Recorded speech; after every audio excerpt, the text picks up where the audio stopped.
This is TWiT.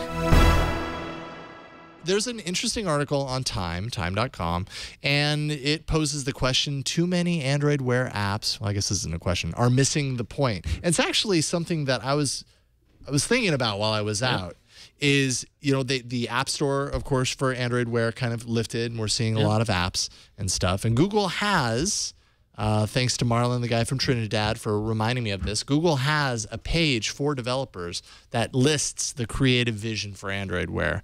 Interesting. You know, the apps are meant to launch automatically, glanceable.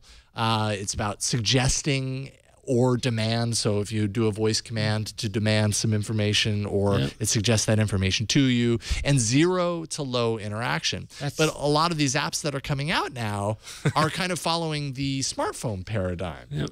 And I think it's an interesting conundrum. What I wonder about, like, for example, Minuum, talking about alternative keyboards. I'm sorry, I'm going to talk about some of your competition, Joe. Well, that's totally fine. Minuum. The more the merrier, you know. Let's change our keyboards, everyone.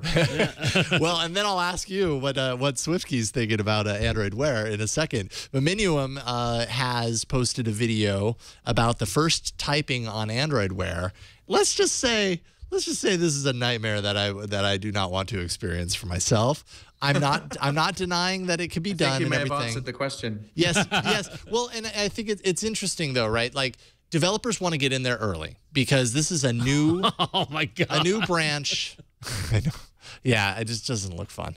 It's a new kind of offering. Obviously, Android as a whole is very, you know, inundated with apps, so it's really hard to stand out. Android Wear is very new. So the earlier you get in and put your wares out there, whether it's good or bad, it has higher likelihood of being downloaded and used. But I think in some ways it runs the risk of developers kind of taking the smartphone paradigm of this thing can do everything, and you know, you want to do it all on the screen, and applying it to the watch, which could actually kind of damage perception of the watch. I don't. What do you guys think of this? Is this out there? What do you think, Joe? I mean, I'm sort of sitting on the fence. I think that the idea of typing an extended text message or something on a watch versus just taking your phone out of your pocket, it's probably not something I would do, but you know, I'm happy to be proven wrong if someone finds a great, compelling use case for typing on a watch.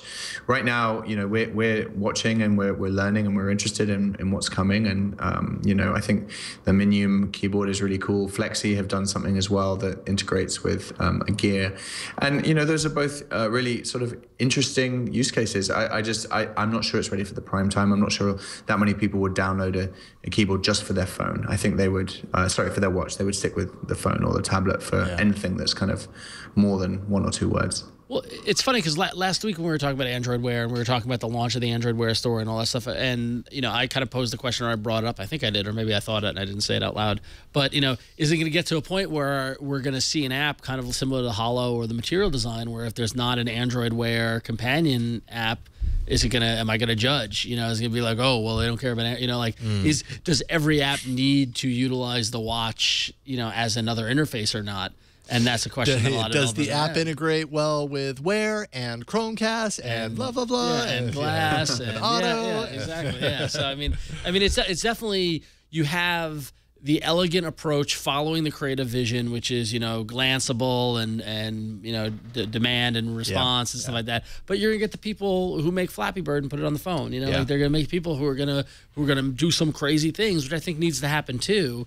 But that, you know, that could get in the way of the, oh wow, this is an amazing device factor, because if it gets too cluttered and people don't understand the screen. But it's early. That's part of the fun of this now. So have you tried Tiny Bird on a Pebble? I downloaded it the other day and I can't get beyond like the first set of pipes. It's just not. So it's either poorly coded or it's just really, really difficult. I'm just terrible at typing. or that. I'm just curious to see how it all pans out. You know, whether it falls into Google's vision of the simpler the better. Like, personally, in my experience with it, it's great the way it is. Oh, like, they got it right the first time?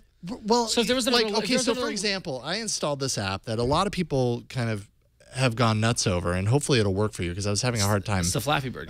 No, it's not. It's this. launcher, right? I was just going to say, if someone came out with a new launcher. It's called Wear Mini Launcher. Yeah. And while I think it's interesting and it's nice to have these things, at the same time, I feel like it complicates what should just be simple. And I'm not saying that necessarily Google got it 100% right either. That's what I'm still trying to figure out. If Google, if that smart launcher wasn't integrated in there, which it isn't, and you can install it, and that's great, it just adds another layer to something that's supposed to kind of like kick that kind of stuff to the curb and be like, no, the beauty of this is that it's all voice controlled. And that's how it's done. On the other hand, Android is built around people saying, well, that's not how I want to use it. Right. I want to use it this way. And so developers. Well, and you've also got people who are being thumb ring. You've got people who are being you've got people who are just afraid of change. Yeah. And be like, oh, well, you're gonna give me a device without a launcher. How am I gonna launch my app? So I gotta say it. Fail. You're gonna get all that kind of internet, kind of all those reactions. And so Android gives people the opportunity to answer that question with an application that solves that problem, which is kind of great at the same time. But then you wonder if it is missing the point. I mean, it's a very good observation that I'm curious about too. So. There you go. But overall, I like Android Wear. Actually, I find myself more. Now you're just rubbing it in. I find myself more and more putting this watch on my wrist, Ron. When are you gonna get one? More so than I was looking at the Square versions, and I was like, should I get one now? $200, and then sell it, and then get the Moto 360, and then I was like, well, what if the Moto 360 comes out and I can't get it? Looks like somebody's green with envy. Oh man, smash!